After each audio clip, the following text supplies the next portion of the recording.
बहुत सारे लोग ट्राई करते हैं कि अपने पैसे को जल्दी से जल्दी बढ़ाया जाए एंड जल्दी से जल्दी बढ़ाने के लिए ज्यादा से ज्यादा रिस्क लेते हैं ताकि ज्यादा से ज्यादा रिटर्न मिले। एंड ऐसे ही रिस्की एसेट्स में इन्वेस्ट करने से वो डरते भी हैं कि यार कौन से एसेट्स में इन्वेस्ट किया जाए एंड कौन से उसमें ग्रोथ सबसे ज्यादा है।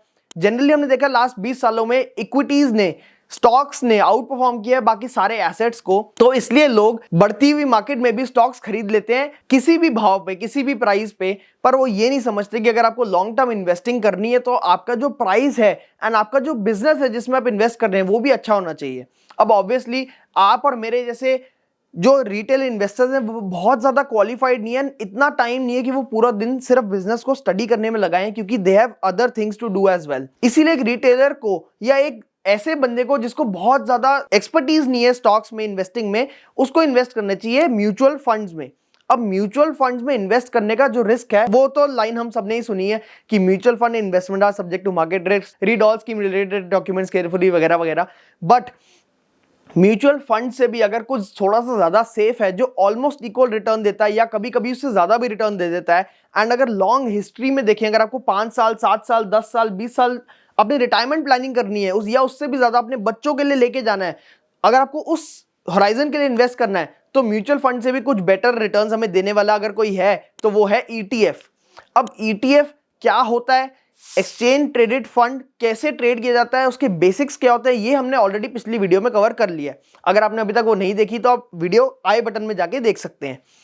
आज हम बात करने वाले हैं क्या बेटर है, ईटीएफ या mutual fund, only strictly for the purpose of investing. आज हम ट्रेडिंग की बात नहीं, आज हम लॉन्ग टर्म इन्वेस्टिंग की बात करेंगे। वेल्थ मैनेजमेंट, आपकी इन्वेस्टमेंट्स को ग्रो करने का तरीका एंड पोर्टफोलियो मैनेजमेंट में ये दोनों तरीकों में से कौन सा तरीका लंबे समय के लिए ज्यादा बेटर है, आज हम डिटेल में डिस्कस करेंगे। तो let's get started.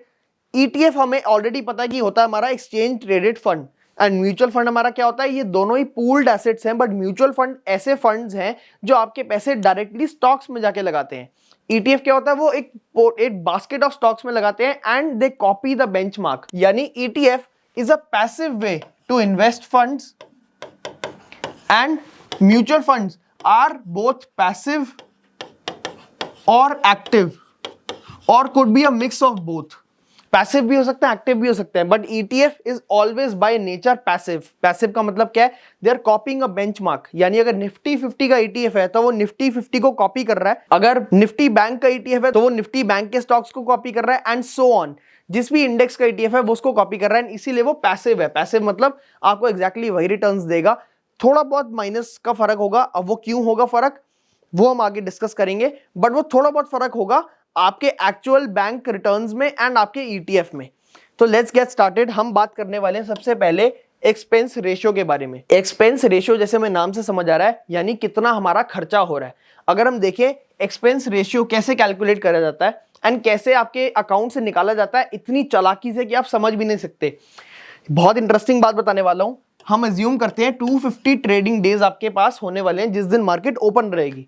Out of 365 days 250 days market generally open रहती है। अब एक म्यूचुअल फंड मैनेजर क्या करता है या ईटीएफ मैनेजर क्या करता है, तो लेट अस अज्यूम कि जो उसकी साल की फीस है वो 1% है एंड आपने इन्वेस्ट किए हैं 10,000 रुपीज।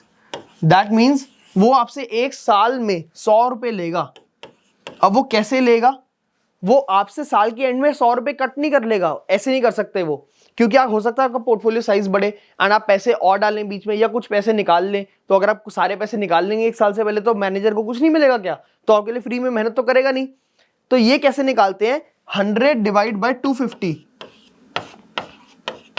यानी वो 0.4 रुपीज एवरी डे आपके अकाउंट से डिडक्ट करते जाएगा जब तक आपकी इन्वेस्टमेंट 100 रुपए ही है। अगर वो इन्वेस्टमेंट 110 हो गई, 120 हो गई, तो वो 120 डिवाइड बाय 250, अगर वो 200 हो गई तो 200 डिवाइड बाय 250, अगर वो 250 हो गई इन्वेस्टमेंट बढ़ बढ़ के तो वो 250 डिवाइड बाय 250, यानी 1 रुपए रोज डिडक्ट करता जाएगा। This is how market managers take money out of your account without you knowing. आपको पता भी नहीं चलेगा और आपके अकाउंट से पैसे निकल जाएंगे। हमारा टॉपिक था ETF versus mutual fund. ETF में जो एक्सपेंस रेशियो होती है वो बहुत लो होती है as compare to mutual funds, यानी ईटीएफ्स आर वे चीपर। क्या मतलब, एग्जांपल लेते हैं, जनरली निफ्टी 50 का जो एक्सपेंस रेशियो है ईटीएफ का, कोई भी कंपनी का हो, 0.04%, 0.05%, 0.06% इसके आसपास रहता है, वर्सेस म्यूचुअल फंड का इससे मच मोर होता है। Could be also around 0.7, 0.8, 1% even.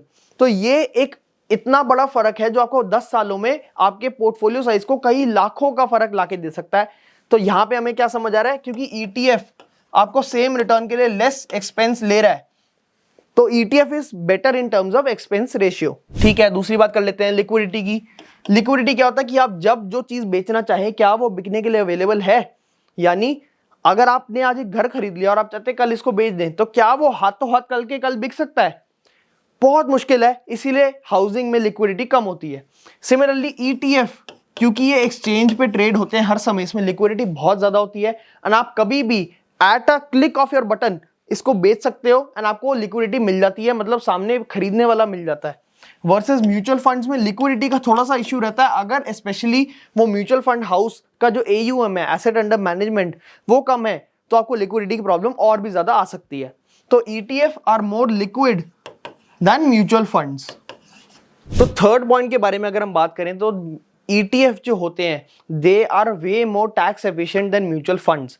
मैंने ऐसा क्यों बोला? क्योंकि ETFs are always exchange traded, exchange पे ट्रेड होते हैं। दैट मीन्स जब भी आप उसमें ट्रांजैक्ट करते हो तो आपको जो कॉस्ट लगती है ट्रांजैक्शन की वो बहुत ही कम लगती है, बहुत ही छोटा सा पार्ट आपको देना पड़ता है गवर्नमेंट को एज टैक्स एंड बहुत ही कम ब्रोकरेज।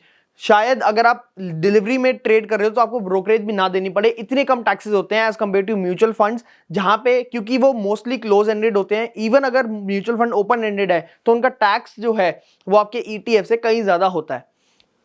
ये हो गया हमारा थर्ड पॉइंट।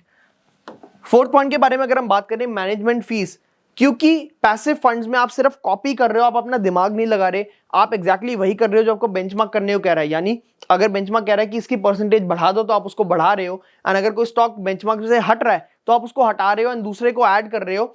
तो इसमें आपको ज्यादा दिमाग नहीं लग रहा, आपको ज्यादा मेहनत नहीं करनी पड़ रही एक्टिवली ढूंढने के लिए स्टॉक्स को जो ओवर परफॉर्म करें। इसीलिए ETF का जो मैनेजमेंट फीस है वो वे लोअर होती है as compare to mutual funds. इसीलिए लंबे समय में cost effective, less management fees, higher liquidity की वजह से ETF over the long horizon 5, 10, 20 years perform better than most mutual funds. मैंने ये नहीं बोला कि सारी म्यूचुअल फंड से, बट मोस्ट म्यूचुअल फंड से ETF बेटर परफॉर्म करता है। एंड अ स्टडी सेज 66%, यानी more than average, ETFs perform better then mutual funds. लंबे समय में 20 सालों में ETF म्यूचुअल फंड्स को आउट परफॉर्म कर जाते हैं। इससे हमें एक बात तो समझ आ गई कि ETF भी सही है। तो ETF में इन्वेस्ट करना भी सही है, बट कौन से ETF में, वो आपके रिस्क एपेटाइट पे डिपेंड करता है। आप हो सकता है स्मॉल कैप में इन्वेस्ट करें, लार्ज कैप में इन्वेस्ट करें, मिक्स्ड कैप में इन्वेस्ट करें। एंड अगर आपको अलग अलग ETF की अलग अलग इन्फॉर्मेशन चाहिए तो do let us know in the comments down below, हम वो भी वीडियो आपके लिए लेके आएंगे।